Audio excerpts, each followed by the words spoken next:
Welcome to Aquaculture Academy, the business of shellfish aquaculture in North Carolina.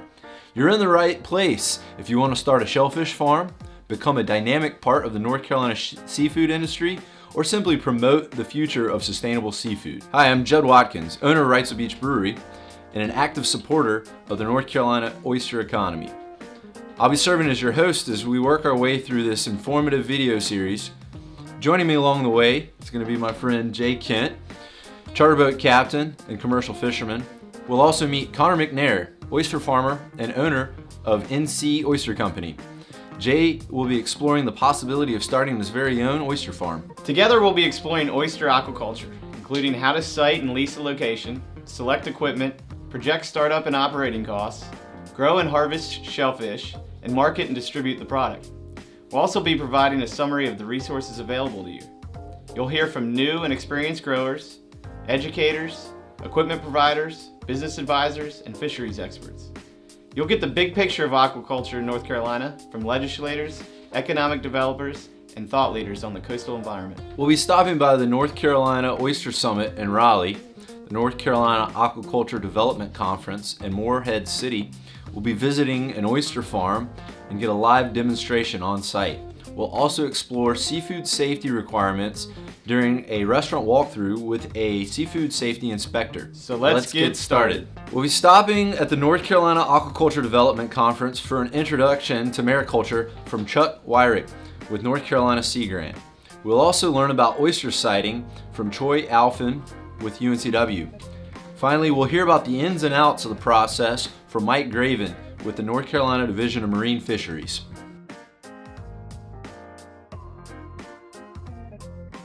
I'm Chuck Wyrick with North Carolina Sea Grant, and today I'd like to provide an overview, status, opportunities, and challenges related to shellfish mariculture in North Carolina. First of all, to talk about aquaculture, for those of you that are not familiar with the term, aquaculture is the production of aquatic species, whether they be plant, animal, shellfish, fish, crustaceans, etc. Today, aquaculture accounts for over 50% of the seafood produced or caught in the world. It's growing rapidly, and it basically has done so in response to basically the brick wall that we've hit with capture production, wild capture production, which is around 100 million tons. So with increasing population and demand for seafood, aquaculture has stepped in and assumed that role of increased production. Most of the aquaculture in the world is conducted in freshwater. It's about 60%, but we have a growing marine aquaculture industry. Here in North Carolina, we have a very diverse industry. We're actually the 15th most productive state in the U.S. with a farm gate value of about 60 million. It's a very diverse industry. A number of species are produced, but they're mainly freshwater. However, due to our vast natural coastal resources here in the state, we have significant room for growth of marine aquaculture in North Carolina. In North Carolina, currently we have three major mariculture products: soft-shell blue crabs, hard clams, and eastern oysters. Today we'll just be talking about hard clams and eastern oysters, as we refer to these as shellfish. So shellfish farming represents the future of U.S. and North Carolina mariculture industry development in most cases. And again, the two species here we're culturing currently is in North Carolina are hard clams and eastern oysters. One of the things about shellfish farming compared to other forms of aquaculture is it actually is very beneficial to the environment. Shellfish filter the water. They're filter feeders, so they remove phytoplankton or small microscopic plants from the water, improving water quality. One adult oyster can filter between 30 and 50 gallons of water a day, resulting in improved water quality. And also, shellfish beds and shellfish populations can provide nutrients and habitat for other aquatic sea life. And so, before getting into the status of the industry, I thought I'd just touch briefly on how shellfish are grown. There's three phases here in shellfish aquaculture or mariculture, and that's hatchery, nursery, and grow out. The first phase is fairly complex because of the complexity in the life cycle of shellfish. This diagram just shows the oyster life cycle. Males and females reproduce in the wild, releasing eggs and sperm into the water column. Fertilized eggs then hatch into free-swimming larvae. They immediately start filter feeding. and they're free swimming. They go about this for a couple of 3 weeks, depending on water temperature, and then they go through the process of metamorphosis, which is called setting. And oyster larvae set on they require substrate to set on. So in nature, their preferred substrate is other oyster shells. So they'll set on the oyster shells, and this will be called spat-on shell. Clams don't require any substrate to set on. They'll metamorphose and set on the bottom, but they go from a free swimming to a sedentary life stage, and then they develop into adults after that time. And once the larvae begin to metamorphose and are ready to set, they can typically be transferred from hatchery to other nursery operations. And so the process of setting varies from species to species. For oysters, they can either be set in these downweller tanks. Clams can be set here too. For oysters, they're set on what's called microculture, which is finely ground oyster shell. And so only one larva can set on one piece of this microculture, therefore producing a single oyster. They can also be set on oyster shell, as the bottom photos depict. Bagged oyster shell are placed into tanks, water is added, and then the eyed larva, or the larva about to set, are added to the water column, and they'll stick to the shell, producing spat-on shell. And so after the hatchery phase, we go through the nursery phase, and this is typically conducted using what's called as upweller tanks, which have a screen on the bottom where the seed are placed. The water flows up through the tank and exits, providing a flow of nutrients such as phytoplankton, which they're feeding on. And these upweller tanks can be land-based or floating. And so after a period of time, depending on the water temperature and the species, you'll have a single seed ready for grow out to be stocked on growing operations. And so the grow out phase differs from clams and oysters here in North Carolina. The grow out phase for clams is fairly simplistic.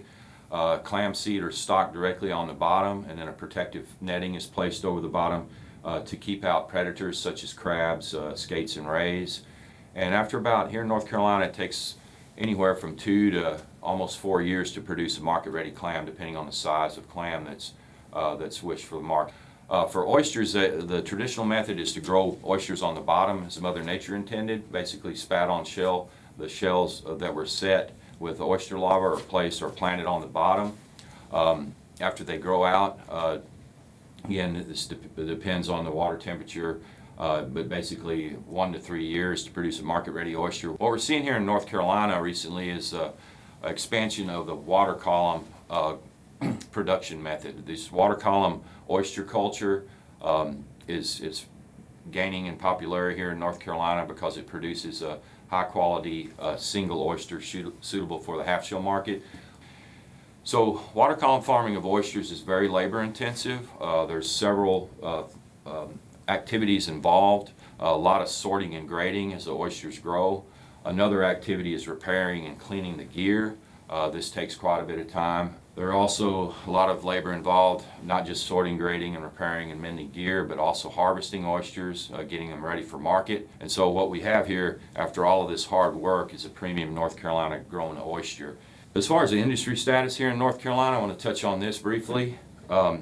First of all, looking at the number of leases and acreage devoted to shellfish mariculture in the state, you see we have almost 300 leases here in the state with an acreage of almost 2,000 acres in the state. As far as the value of our two major species here, hard clams and oysters, for hard clams, the production has remained fairly stable, but at a fairly low farm gate value. We've never really gotten over $300,000 per year.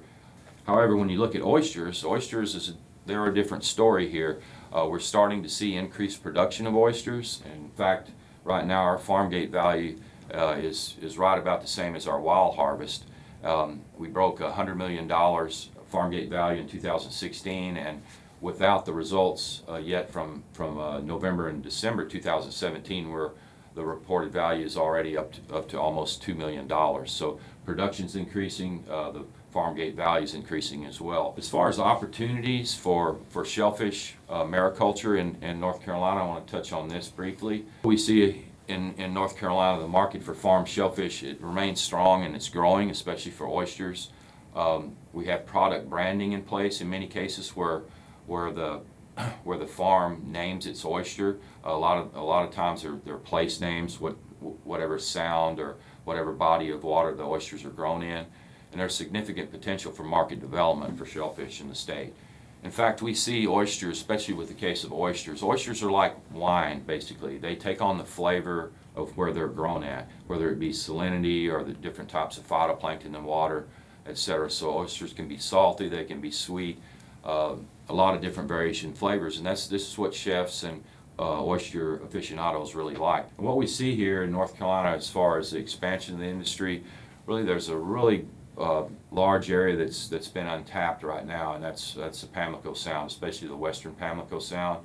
That's probably where the industry is really going to expand largely in the future. However, there's basically 3 zones in North Carolina for shellfish aquaculture. You start up in the north, I call this the exclusion zone.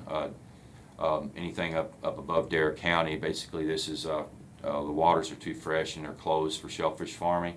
The salinities are too low. Then you have the development zone. As I mentioned the last slide, it's largely rural. There's a lot of natural resources. Then you have the user conflict zone, suitable for shellfish mariculture, the southeastern part of the state from Carteret County south. But there's limited sites compared to other regions of the states, and there's also some coastal development. So there's more user conflicts in these areas. So as far as resources available to the developing industry, we're fortunate here in North Carolina to have many of these. And one of the things is the push to develop the industry is underway now. The North Carolina Coastal Federation, along with other agencies and entities, are involved in the North Carolina Oyster Blueprint. It's an action plan for restoration as well as mariculture. The North Carolina Shellfish Mariculture Plan is currently being developed by the UNC Research Collaboratory and in concert with a number of different agencies and entities. We're also developing the North Carolina Shellfish Initiative, and this will be unique. There's not very many coastal states that have a shellfish initiative, and we'll have one here in North Carolina, which will aid in gathering political support as the industry moves forward. Another resource we have here in the state is the North Carolina Shellfish Growers Association. This is a relatively new organization, but it's expanding. They have an excellent website for folks to check out, and if you're interested in shellfish mariculture, I highly suggest you check this organization out and join. So it has a lot of great resources. They do a lot for the industry. Another organization out there is the East Coast Shellfish Growers Association, all the way from Maine to Florida. It's a great source of information. They have established listserv, for example, where people trade advice back and forth, where growers are very actively involved. A lot of good informational resources there. And I'd like to mention the North Carolina Division of Marine Fisheries Shellfish Lease Program. They're basically one of your first contacts here, as Mike Graven will talk about in more detail shortly. And what we have here in North Carolina also, compared to other states, is a expansive and well-linked organizations that conduct research and outreach in the state. We're very fortunate to have these institutions and agencies in the state. So we developed the siting tool basically for folks that were either new to the industry or new to an area that wanted to establish a new lease. We've been working in this field for about 25 years and doing our work on ecosystems and estuarine systems. We were always out there working with the watermen, and we got a lot of questions about, well, what's a good place to grow a lease? What's a good place to grow oysters? What's a good place to find clams? And so we began to think about that. What information was available to actually judge some of these sites. At the same time, we were getting comments from potential growers that were having difficulty finding a site that would be permitted. And one of the things we realized is that there's plenty of public information out there that determines whether a site might be feasible or not. And so, but it was not in one place. So what we did was we took all the information we could find, all the publicly available information we could find. A variety of agencies have collected You're putting it in one spot and we put and making all it the user information friendly in one place. We did this through the help of a focus group, and the focus group involved both the established shellfish growers, potential shellfish growers, resource managers, and regulators. And so we asked that question: what information would a potential grower need to have in hand? And so right now I think the sighting tool has about 16 different layers available.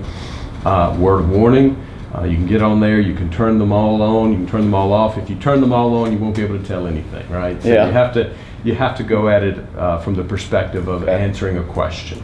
Okay, and work through it kind of step by step. The first thing that you'll see when you open the sighting tool is that we've put the shellfish classification. This is a shellfish sanitation classification, and these are the permanently open or closed waters. And it uses a pretty standard color scheme. Red is bad, green is good. And so if the area is red, or you're looking at an area adjacent to an area that's red, that red means that area is closed to shellfish harvest.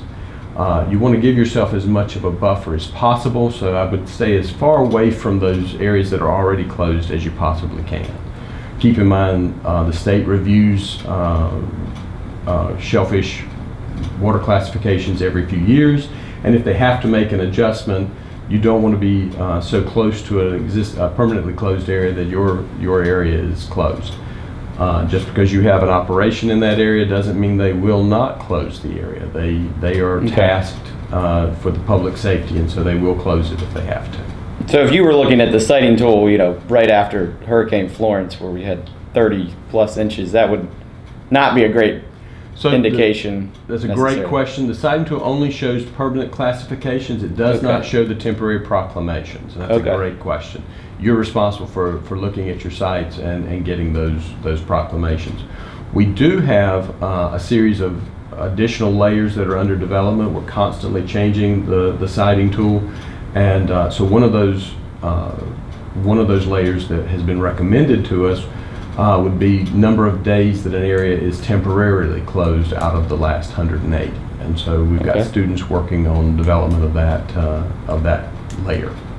Now we're going to jump into how we use the sighting tool. I'm going to move very, very quickly through this. You go to our website, Benthic Ecology Lab at UNCW. You simply click on that. It dumps you right into this page. Obviously, if you hit this, it dumps you right into the tutorials, or you go down and hit the tutorials button. So you have to go through the tutorials to get access to the map itself. Once you click on the map itself, this is what will show up. Always, like I said, it'll be the classifications. You click on the content. At that point, it'll give you the three options. Click actually on the words that say sighting tool, and that will give you the layers. I think this one's showing 10 or 12 layers right now. I think we have 18 total layers available, right? Once you're in, you find the area that you want to look at. You turn on the data layers that you're interested in. Just simply click the boxes. If you want to see the menu for what that looks like or what that's telling you, you simply click on the attribute itself, and it'll tell you what all the colors mean. And so what you would need to do is start exploring the area. There are things that the pink stuff here is SAV, so that may exclude you from getting a lease right in that exact spot. But it won't exclude you from getting one adjacent to it, right? So you want to be able to hone your search down before you ever get on the water, and that's what you do there. If you're interested in the metadata, we actually have access to that, so you can figure out whose actual data we're displaying. You can get access to all of that. So some of the layers on this sighting tool are salinity and vegetation. Right. And so we try to put all those things on there that would be directly related to shellfish cultivation, right? So salinity is a big one. So that's on there, and that came to us. Again, those are public data that were collected from a variety of agencies, and so we've downloaded them and we've put them out there. If you have any questions about any of the data, we also put the metadata so that you can figure out where that original data set came from. Okay. Other things that are on there are things like SAV, submerged aquatic vegetation. That may be a restriction layer. Okay. So if you're going to site your operation and there's and the map shows that there's quite a bit of SAV under that spot, you might want to consider moving the spot.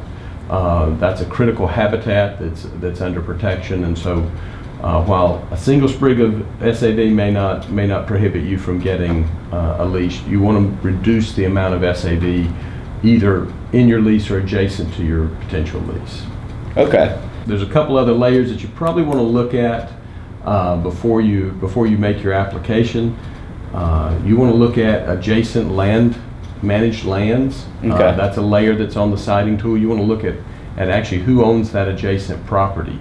So in several cases, we've worked with growers who found a lease, they liked it, they went out and did their site visit, everything looked good, and so it was only at the next stage that they realized that the adjacent landowner, maybe it was a park service or someone like that, or a federal or a state agency, may not have wanted the lease quite in that location. And so you want to figure out who has that adjacent land, and you do need to reach out to them to let them know that you're gonna be putting an operation in that area. Keep in mind, and I should have started off with my disclaimer, the siting tool is a great tool, but it's not a substitute for a site visit. So Okay. you really need to go out to the place where you think you want to put your business, and you really want to get to know that area.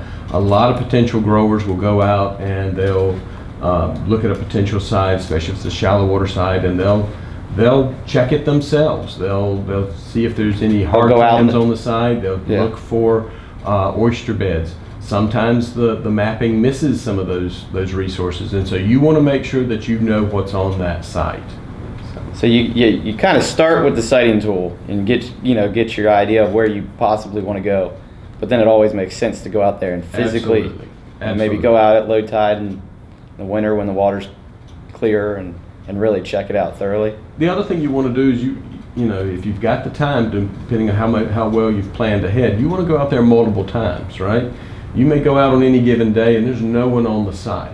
You may come out on another day and people are setting nets or they're doing some other kind of activity, because that is one of the key factors that in getting one of these operations or getting one of these leases is that you want to make sure there's no conflicting uses in the site. A group of kayakers or commercial fishermen, like you said, setting nets. Or If it is a place where they normally go, where they've been doing that operation for quite a while, you might want to think of moving your prospective site over a little bit. You want to avoid those conflicts where you can. Well, Troy, I've really enjoyed using your site. It's been really helpful. So I just want to thank you for having it and keeping up with it with your forums or The focus group. The focus groups. Now, if you get involved, we'd probably love to have you come in and give us your opinion as well. Okay. The siting tool is used quite extensively. We're really excited to see that we get thousands of hits a month, many of those unique, so those are first-time folks that visit the site. And we're constantly updating the information that's there and developing new layers, so keep checking in with it. All right, today I'm going to talk to you about the Shellfish Lease Program. My name is Mike Graven. I'm with the Department of Marine Fisheries, the Habitat Enhancement. The Lease Program staff, myself as the Lease Program Coordinator, and the Program Assistant is Marla Chufo. Our biologist is Patrick Gillum. Our mapping technicians are Jerry Spencer, Anthony Frost, and Dustin Walters. The Shellfish Lease application takes about 4 to 6 months. It usually starts with site selection. The applicants pick the site.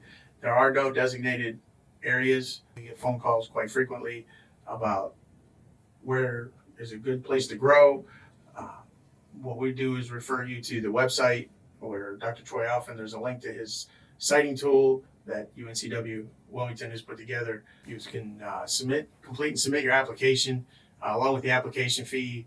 For bottom lease is $200, for a water column is $100. Then once we get your application, we screen it, make sure it's filled out completely. Then what we'll do is we will check the site, make sure that it works with all pre-designated marked areas. If it meets that criteria, we'll send you the signs.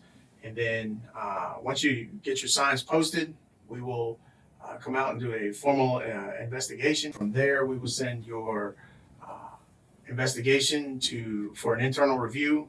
Once we get the director's approval, we will schedule a public hearing. And from there, will send you a contract if it's approved. That has to be signed, notarized, and mailed back.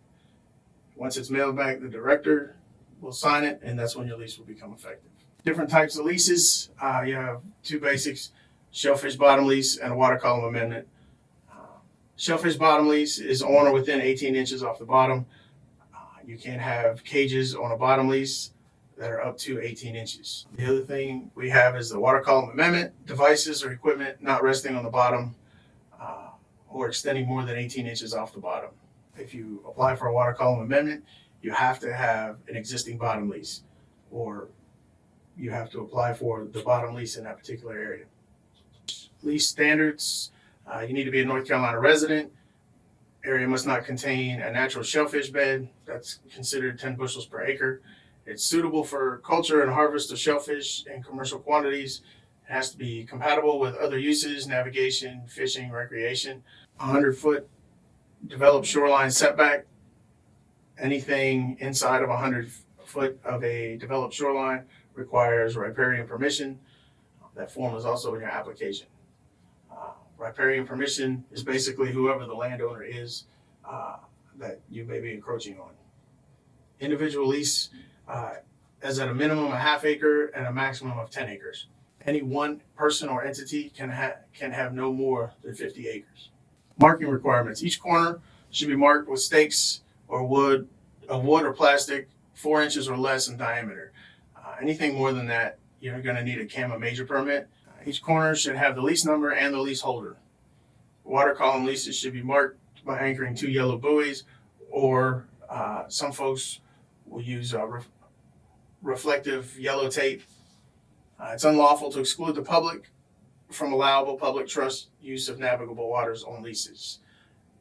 Basically, the general public does have access to your lease for the purposes of fishing, boating. However, they can't take your product off of it. Nationwide 48 regional conditions. Prior notice of construction, or a PCN, is why we have a joint application. It's transparent, so that when you fill out your application and we're putting it through this process, then we talk to the Army Corps for you, and when it's all done, they will issue you your permit. There is no charge for the permit. The other regulations: you have 1/3 of the water body for size regulations, so your lease can't take up more than 1/3 of a channel or unmarked channel. Then we also look for subaquatic vegetation, or SAV. Your lease area has to be 15% or less. SAV density is very sparse. That's the 15% or less. We have a 250-foot minimum setback for any Coast Guard navigational aids. Consistency and applicable permits by DCM or CAMA. So if you want to put bigger stakes, some folks want to use 6x6s or other ways to mark their corners, then make sure you get a permit through DCM. You have to have a 20-foot buffer from marsh for water column or cage use. No sighting in marked or unmarked navigational channels. Shellfish lease fees are prorated $1 per year for the first year for bottom leases, and then $100 per acre per year for the water column amendments. Annual rent fees associated with shellfish leases are $10 per acre per year and for a bottom, and $100 per acre per year for a water column. Now, renewal fees for 10-year contract is $100 for the bottom and $100 for the water column. One of the things your renewals are based off of, and your yearly upkeep, is the minimum production requirements. So for a bottom lease, you're required to produce 10 bushels per acre per year and 25 bushels of seed per acre per year, or 50 bushels of culture per acre per year. For water columns, you have 40 bushels per acre to produce, or 100 bushels of seed or culture per acre per year. Now that's based off of 1 bushel is considered to be made up of 300 oysters, or 400 clams, or 400 scallops. 1 bushel of culture is defined by 60 pounds of oyster shell, 75 pounds of clam shell, 40 pounds of scallop shell, or 90 pounds of fossil stone. The lease program contacts is myself. You can also check the website. So, Mike, thank you for your presentation today. I had a couple questions for you as a follow-up. One thing you mentioned is that people can obtain leases in public trust waters. How do you define a public trust water? Public trust waters are anything from high tide out, and that's also not in a recognized submerged land claim. So you also mentioned that leases can be obtained on unproductive bottom. What exactly does that mean? Unproductive bottoms are bottoms where once they've applied for the lease, we go out and do a lease investigation, and we check for subaquatic vegetation, and we also check for any natural shellfish beds inside the area that they have applied for. Okay, and in your presentation, I think you also mentioned that it had to be less than 10 bushels of shellfish per acre. Yes. To be qualified as unproductive. So do you guys just go out there and rake oysters, or how do you do this to determine the production potential? No, we do a random sampling method and drop patent tongs or rakes to establish any shellfish beds or any vegetation that may be found. You also mentioned in your presentation that there's a moratorium for leases in Core Sound in Brunswick County. Can you explain what a moratorium is and what that means? Yes, essentially a moratorium means that you can't have a lease in those two areas. There are no leases in Brunswick County, but there are leases existing in Core Sound. Now, the catch to the moratorium for Core Sound is you can apply for a lease that is on a previously terminated area after 2001. Okay, so once people have their leases and all their appropriate permits, they then need to get shellfish to plant. North Carolina has limited shellfish seed production currently, so many people have to go out of state to get seed. Can you explain the process for bringing seed in from out of state? Yes. First thing you need to do is get an introduction permit. Briefly talked about that in the brief. In order to bring seed from out of state, you have to fill out your intro permit. It's good for 30 days. With that, you're also going to be required to have a pathological report. On the seed? Correct. Okay, so once I fill out that permit and I work with that hatchery to make certain that the seed are pathogen free, then I can have it shipped in and plant on my lease then? Yes. Okay. So Mike, as the program lease coordinator for North Carolina Division of Marine Fisheries, I'm assuming you get a lot of phone calls from people. Yes. What are the top 2 questions you hear from people that are interested in leasing? Where do I put my lease is probably the number one question. And just as a reference, I refer them to on our website, we have a link to the UNC Wilmington sighting tool that Dr. Troy Alpin and his crew put together. So we refer them to that because it identifies closed areas. Every year we try to update where actual current leases are located so that they can kind of use that as a tool to gauge where they may want to put their lease. Okay. But we don't really make recommendations as to where to put the lease. That is the applicant's choice. The other big question we get is what's taking so long for my lease to process? And the answer to that varies. Sometimes we look at multiple different layers from the Heritage Foundation to shellfish sanitation's closed areas. There's 16 or 17 different layers we look at, so that takes time. And in the big picture, we have to remember that we're leasing public trust waters. And this is a 10-year lease, so we want to make sure that we have combed through as many potential issues that we can identify up front, so that there's not to reduce the issues in the end. Great. Well, thank you very much. I appreciate your time today. Thank you. Thank you for joining us at Aquaculture Academy. I hope you're ready for a deeper dive into oyster aquaculture in part 2.